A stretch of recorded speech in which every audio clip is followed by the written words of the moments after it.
Welcome back to the SkiBallin Show podcast. It is episode 11 this time around, and we are discussing the Super Bowl results after the Chiefs have won their first Super Bowl since 1970, and Andy Reid has captured his first ring in his career, and hopefully it might not be the last. And we'll talk about more here as we get into the show.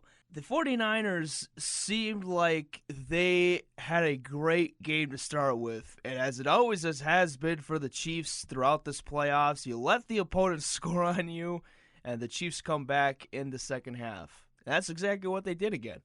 One of the biggest question marks for me is why the 49ers decided to abandon most of the stuff that they were able to do in the first half that they didn't do in the second half, and that was running the ball in different directions. Now, of course, this is pretty much during the time that they were starting to get a little bit more desperate and running game wasn't working and they were trying to pass the ball a little bit more.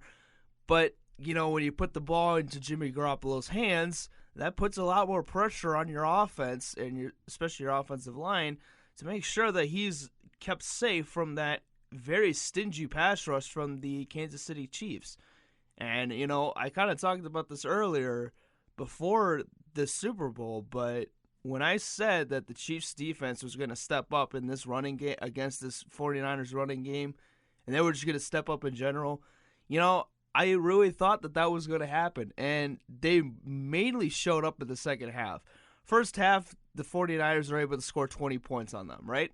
Well, the Chiefs came back again, and when the Chiefs came back and when they had the lead, that's when their defense plays at their best. And that's exactly what happened. Their defense shut down the running game. I mean, they forced the first 3 and out of that second half, too. And were able to basically force Jimmy Garoppolo's hands into throwing the ball, and it didn't work out quite well. I think that's the story of the San Francisco 49ers team. You look to this offseason, you look at what your needs are, and you have to look at see what the development is of Jimmy Garoppolo as this offseason goes on. Because when it all comes down to it, if your running game does not work and you go into a game where an opponent is going to be able to study your running offense and be able to shut them down, you have to have a plan B. And unfortunately for Kyle Shanahan, I just don't know if he has that plan B. He doesn't plan around not having plan A work, basically. So at some point, you have to think of what Jimmy Garoppolo can do besides the play-action passes. Now, obviously, Jimmy Garoppolo, that's basically their bread and butter when it comes to passing offense, right? Play-action passes, rollouts, quarterback drop-back designs, all that stuff that Kyle Shanahan has cleverly done. That makes throws a little bit easier for Jimmy Garoppolo because I think Kyle Shanahan knows with the rest of us that Jimmy Garoppolo isn't the kind of drop-back and passer, accurate passer kind of quarterback, which, you know, to me says that he needs to work on that. But in any case, I don't think that this is the last we're going to see of the 49ers in a Super Bowl in this era. I think that this is still a very young team with a very great young coach, young-minded but experienced coach, I think, in Kyle Shanahan. And the more experience he gets, it will just continue to fuel his offensive mind. So I think this is just really a very valuable experience for this 49ers team. And I'm pretty sure they're going to be back in the bowl once again at some other point in this era. Probably not too long from now, probably in a couple years or so. I think this is still a young team that's developing quite well. And if the cards play into their favor, they could be back here before they know it. Now, as for them Chiefs, Mahomes was not that great in the first half. Let's just put that one out of the way. He did not look like his usual standard, missed a bunch of throws that he should have made. But, you know, this Chiefs team, as they normally do, they do not give up. They had the winning mentality, and they came back in the second half with the fire under their belly, and they slung it out all the way till the end. And what results in Andy Reid's first ring as a head coach results in 24-year-old Patrick Mahomes getting his first Super Bowl at such a young age. And all the other guys, Terrell Suggs getting his second ring in his career. now going to be a free agent after this season, but he's still looking to see what he can do in his future. And it's just a great time for this Chiefs organization. Man, I wonder how it feels for those fans out there that have waited so long for another Super Bowl appearance, mind you, even a win, to finally go back to the dance and finally be able to win the ring after so long, since 1970. Now, I did say that this is Andy Reid's first ring as a head coach, but he actually did, prior to him ever even becoming a head coach, he actually did win a ring back with the Green Bay Packers in Super Bowl 31, where he was the offensive assistant, tight ends, and offensive lineman coach. So he actually did win a Super Bowl all the way back then. So all in all, this Super Bowl was very, very entertaining, and I loved what I saw out of both of these teams. You know, besides just the football, there's also the commercials part of it, which obviously there's a lot of people that tune in for those commercials. And one of those, of course, being Tom Brady with Hulu. And man, everybody on Twitter before this, because of that post that Tom Brady made before the Super Bowl, and with that dark silhouette of him like leaving or entering the stadium or leaving the stadium, whatever it was. And everybody was thinking, okay, this is definitely got to be the retirement message or something. This is the tweet that is the precursor for his retirement speech or whatever. And then he comes out of nowhere with this commercial with the same setting, with that same silhouette, and he's just like, yeah, well, guess what? You could do the same thing, but with NFL on Hulu. And it was just like, oh wow, we all got bamboozled. Everybody was surprised by that one, but that was just kind of a funny thing that I thought for Brady. And now you look at Brady's future, when you see what he has to lose or what he has to gain. I mean, there still is the issue of whether or not he will even sign a contract with the Patriots for the next season. And you know, my mind thinks that Bill Belichick just loves Tom Brady too much, and he probably wants him to retire as a Patriot. So the number one issue right now is first the contract, but I don't know if that's really going to be an issue. I feel that Bill Belichick will be able to sign him somehow or another. But yeah, I don't think it's going to be an issue for Tom Brady to be signed in a contract next year, at least for the Patriots. If he does not, for whatever reason, say if the Patriots do not sign Tom Brady, if there was another team that I could see that would best fit Tom Brady, would probably be a team that is starting to grow and they need like a veteran quarterback to like have them as a leader in the locker room, to kind of get them to higher ground kind of thing. If this is the case, I don't think he's going to win a Super Bowl again. Honestly, this is just because I think teams are looking those very young but not as talented teams are looking to grow and looking to get higher up on the food chain, so to speak. I think they're looking more toward the veteran quarterbacks. That's why Ryan Fitzpatrick was with the Miami Dolphins and everything. Phillip Rivers is going to look to maybe also be in Miami too. You know, and Tom Brady may be a team like the Tampa Bay Bucks. I mean, the reason why I say that is because I don't really know if I could trust Jameis Winston for another season.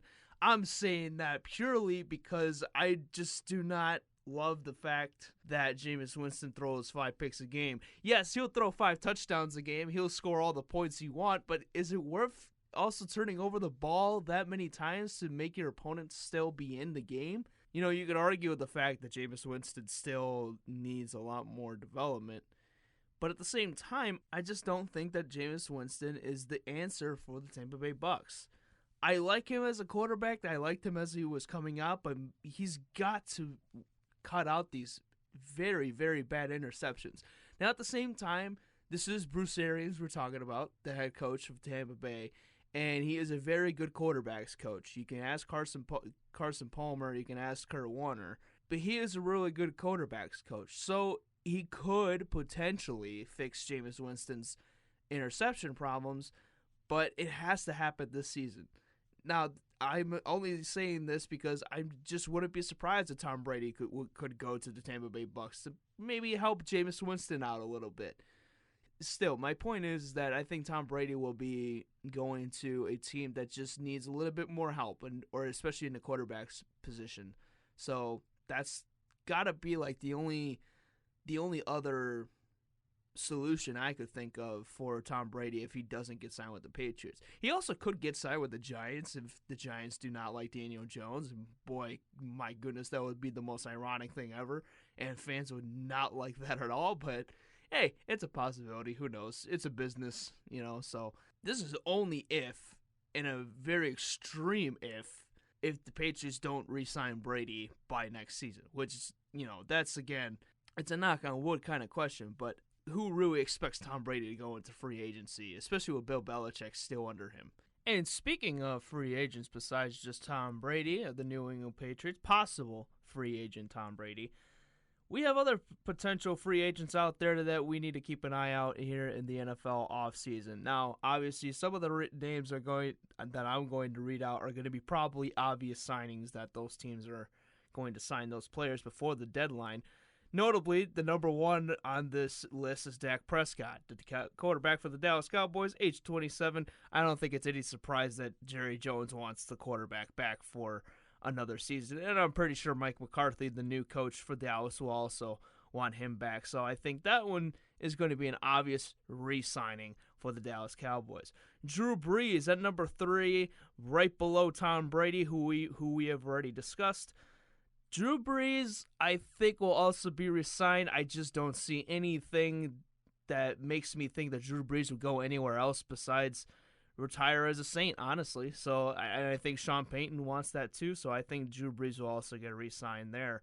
Ryan Tannehill, that's an obvious re-sign. I mean, Ryan Tannehill put the Tennessee Titans on the map with his quarterback play. Yeah, he's not the best quarterback, but you know what? He's at least a better quarterback than Marcus Mariota, and I think that if Ryan Tannehill keeps improving on his game, then he will eventually find success with the Tennessee Titans.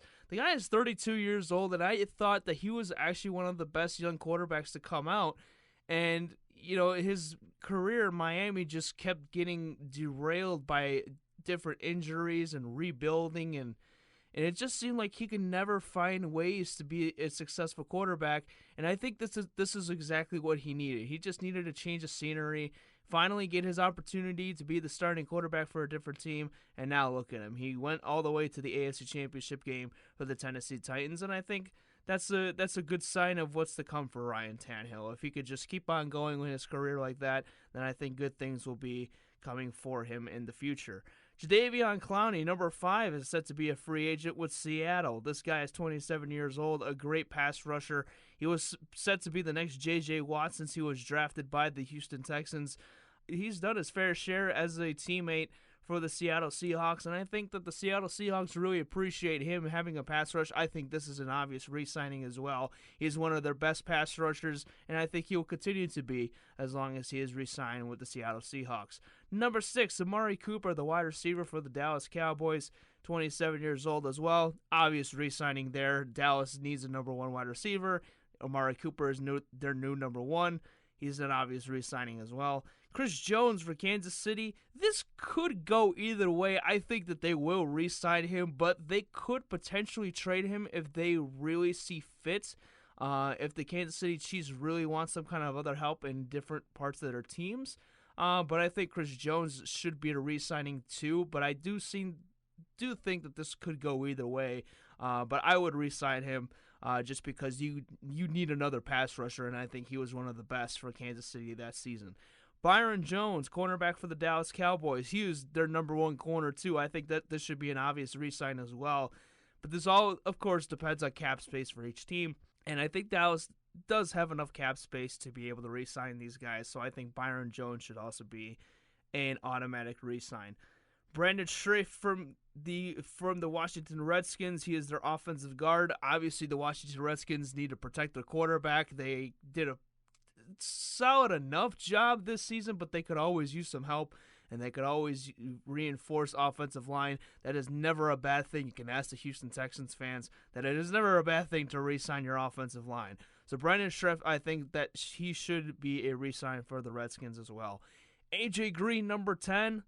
Oh, man, this could go either way. He's 32 years old. Do the Bengals really want him coming back and getting injured again? Or do they think that they might be good with Tyler Boyd and Auden Tate and everybody else there? You could argue that it could be good for the cap space too if the Bengals do decide to go into this rebuilding kind of thing.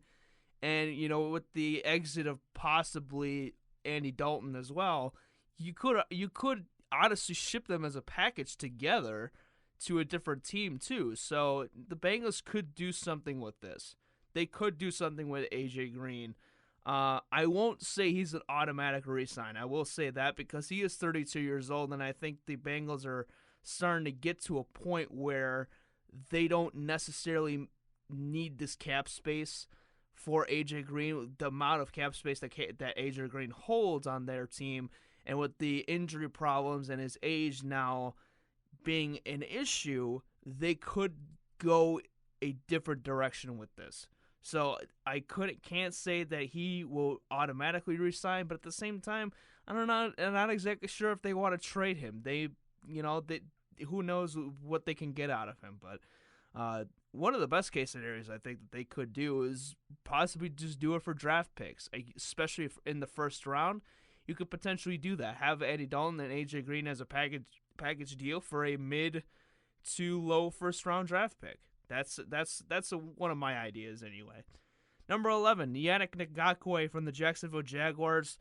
Oh, man, this is going to be a string of things to come for the Jacksonville Jaguars because they need to re-sign a lot of their guys. And Yannick Ngakoue, though, is too young to not re-sign, I think, for the Jacksonville Jags. But it all depends on what they want to do. I think if you keep him and their other pass rusher that they just got from this draft from the University of Kentucky, Josh Allen, and you could pair Josh Allen with Yannick Ngakoue, they could make a pretty good pass rusher duo.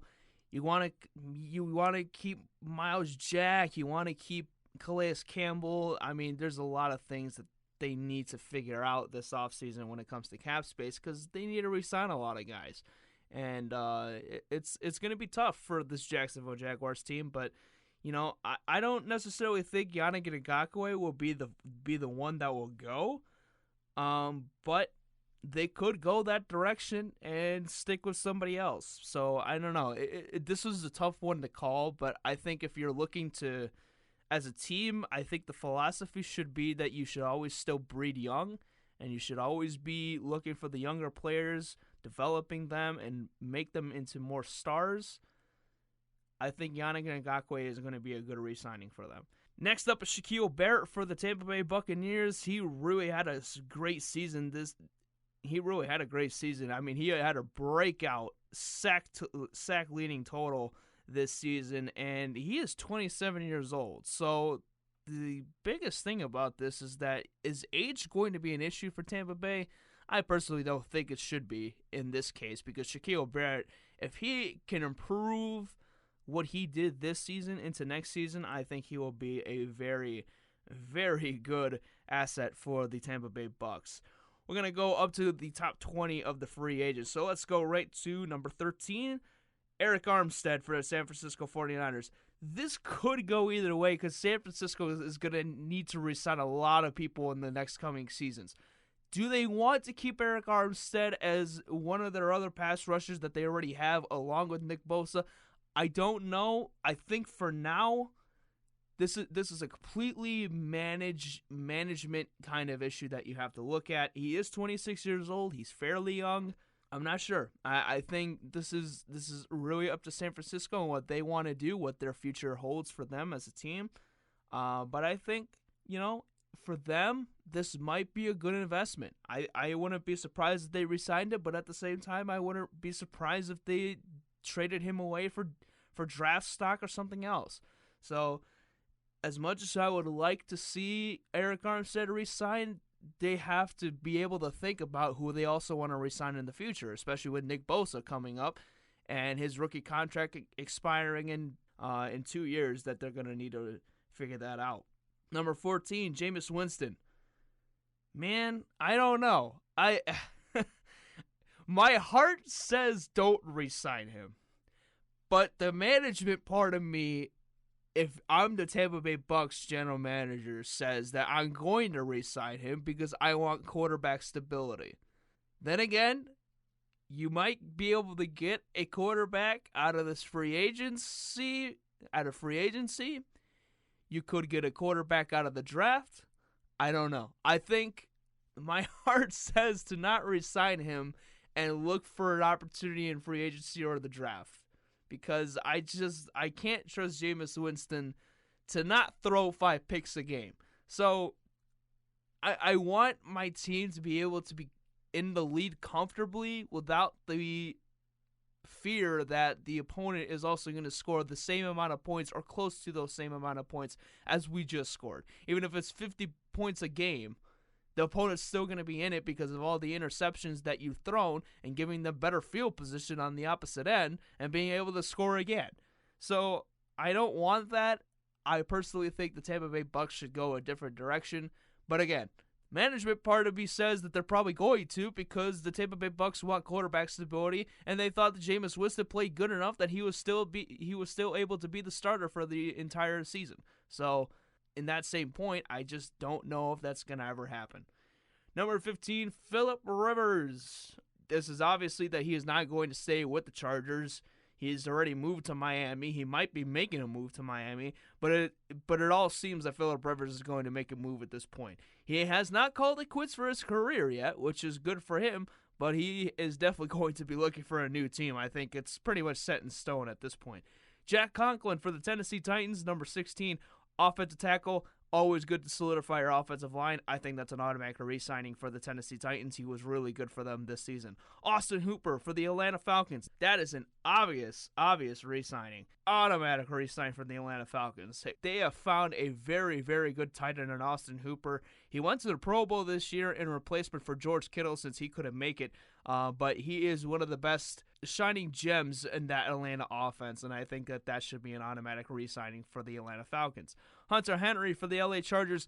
As much as the injuries have been derailing Hunter Henry last season, he did show that he has been capable of making production for the LA Chargers. I think it should be a re-sign. When you re-sign him, I just wouldn't sign him long-term because you can't trust how exactly his injury proneness is going to turn out. So I think for the LA Chargers, it might be safe to do with a 3 or 4 year deal. I would honestly actually do maximum a 3-year deal with the Hunter Henry just to see where he's going to go with the injury problems. So I wouldn't make it a long-term deal for Hunter Henry. Dante Fowler at number 19 for the LA Rams. Number 26, age 26, I mean. This is a difficult one for the LA Rams because they could really go either way, but at the same time, the LA Rams are going to have a horrible time with salary cap issues that they put themselves through in the last couple of years. I wouldn't be surprised if they let him go. I'm just going to say because they've showed that they're going to go all in during the trade deadline anyway, and they're just probably going to be able to get another defensive end anyway. I personally wouldn't be surprised if they let him go just like that, and Dante Fowler just goes into free agency, goes with another team. The LA Rams are so confusing in that fact because they're very unpredictable. They're not like most teams in the NFL where they're trying to keep a balance between their salary cap and the talent around their team along with age and all that stuff. The LA Rams will go all in on any player that they deem talented for their team, for their system, and they will put all the money, all the picks, and invest everything in that player. They did the same thing with Sammy Watkins. They did the same thing with Marcus Peters. They are doing this constantly with every player. They just did this with Jalen Ramsey too. Marcus Peters didn't work out. Okay, let's just go all in on Jalen Ramsey. Our defensive end is not working out. Quinn is not working out. Let's go all in on Dante Fowler Jr. The same thing could happen to Dante Fowler Jr. They could just deem him not talented enough again, and then go all in on another defensive end that they deem good enough for their team. That's the unpredictability unpredictability of this LA Rams team, so I have no idea which direction that they want to go in with Dante Fowler. Number 20 in our last one that we will talk about today, it would be Bud Dupree for the Pittsburgh Steelers, but I do want to touch first upon another person on this list, and Derrick Henry. Derrick Henry is an obvious re-sign.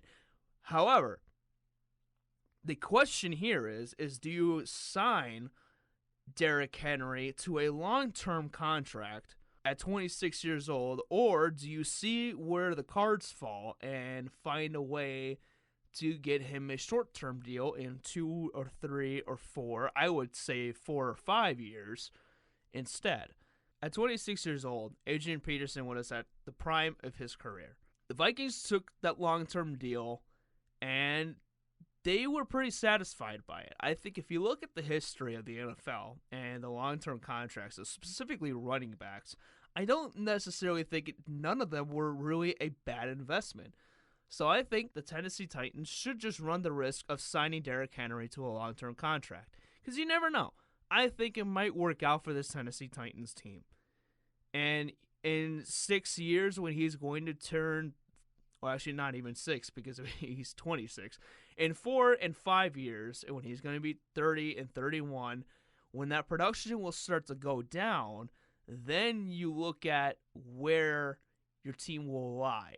So I think for now it will be safe to sign Derrick Henry to a 4 or 5 year contract, but I know he's probably going to demand more, or at least his value is going to be a little bit more than that. I think it's a safer issue to have a running back like him, at least at the age that he is in, to go for 4 to 5 years, see where he is going to be production-wise by the end of that contract term, and then see if he wants to re-sign him. Then there's going to be a lot of other factors that are going to go into that during the season and during all of those other seasons for the Tennessee Titans. But I think for now, it will be a safer bet, at least for me, to sign him to a 3 or 4 year contract, see where he is, see where the team is, and then make a decision based on that. All right, so that does it for our free agent lists. Keep in touch with the SkiBallin Show podcast, because we will still go through the offseason of the NFL as it goes through. The Combine is coming up at the end of February. Yes, it is actually at the end of February this time, and just in the beginning of March. So this is going to be kind of an unorthodox Combine since it's this early. But the Combine is coming up in a couple weeks, and I will be there as well to see and scout the players there. It'll be a fun time, and I'll be here during that week to give you another show and see where the evaluation lies on those players. But for now, thank you for tuning in to this week's show, and we'll see you next time. And now we pass the ball over to you.